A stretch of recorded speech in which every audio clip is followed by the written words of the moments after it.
Mo na ba kung ba't nagkaroon ng ganyan? Meron istorya. Oo. Oo, no? Kailan niya na-imbento? Sino nag-imbento niyan? Tsaka bakit?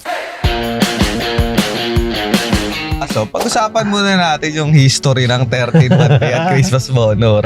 Alam mo na ba kung ba't nagkaroon ng ganyan? Meron istorya. Oo. Oo, no? Kailan niya na-imbento? Sino nag-imbento niyan? Tsaka bakit? Actually, yung kailan tsaka sino, nakalimutan ko na. Pero anong pero- lahi? Anong lahi na lang or Hindi. bansa nagsimula? Sa Pilipinas lang alam ko eh. Oh, hindi. I mean, sa Pilipinas paano siya nagsimula? Pero yung nagpauso niyan?